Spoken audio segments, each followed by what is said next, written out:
गांव के किनारे एक पुरानी हवेली खंडहर बन चुकी थी। लोग कहते थे कि वहां जाने वाला कभी वापस नहीं आता। उस हवेली के बारे में कई कहानियां प्रचलित थीं। कोई कहता कि वहां आत्माएं भटकती हैं, तो कोई इसे सिर्फ एक अफवाह मानता। रवि, एक 22 वर्षीय युवक जो हॉरर स्टोरीज का बहुत बड़ा फैन था, वह इन अफवाहों पर विश्वास नहीं करता था। उसने तय किया कि वह इस हवेली में जाकर सच्चाई का पता लगाएगा। उसके दो दोस्त अजय और सोनू भी उसके साथ जाने को तैयार हो गए। रात के 12 बजे तीनों दोस्त टॉर्च और कैमरा लेकर हवेली की ओर बढ़े। हवेली का मुख्य द्वार टूटा हुआ था और अंदर घुसते ही उन्हें एक अजीब सी ठंड महसूस हुई। हवा में एक अजीब सी गंध थी, जैसे बहुत पुराने समय की किसी चीज की। जैसे ही वे अंदर गए, उन्हें दीवारों पर पुराने चित्र दिखे, जो देखने में अजीब और डरावने थे। टॉर्च की रोशनी में कुछ धूल भरी खिड़कियां दिखीं, जो हल्के हल्के हिल रही थीं, जबकि हवा का कोई झोंका नहीं था। तभी अचानक सोनू को ऐसा महसूस हुआ कि किसी ने उसके कंधे पर हाथ रखा। वह घबरा गया और चिल्लाया, लेकिन जब रवि और अजय ने देखा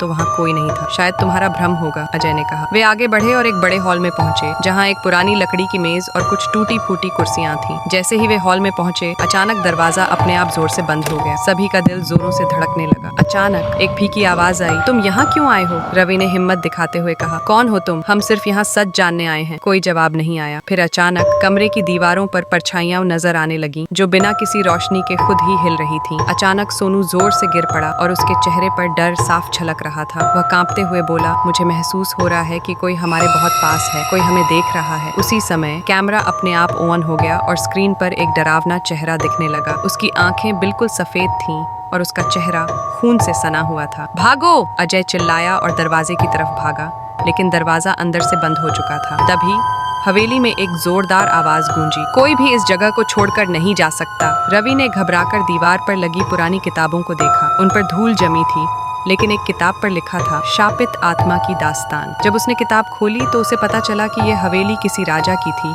जिसकी बेटी को जिंदा जला दिया गया था। उसकी आत्मा अब भी यहाँ भटक रही थी और किसी को भी जाने नहीं देती थी। तभी हवा में एक चीख गूंजी और सोनू अचानक हवा में उठने लगा, जैसे कोई उसे पकड़कर खींच रहा। हमें कुछ करना होगा, रवि ने घबराकर कहा।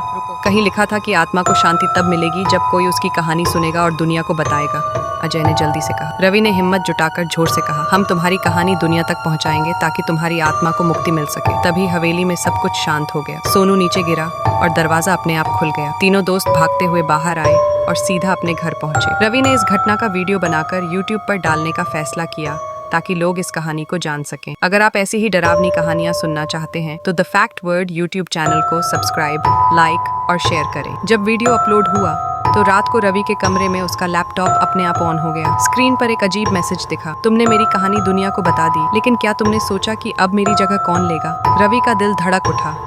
शायद हवेली का श्राप अभी भी खत्म नहीं हुआ था।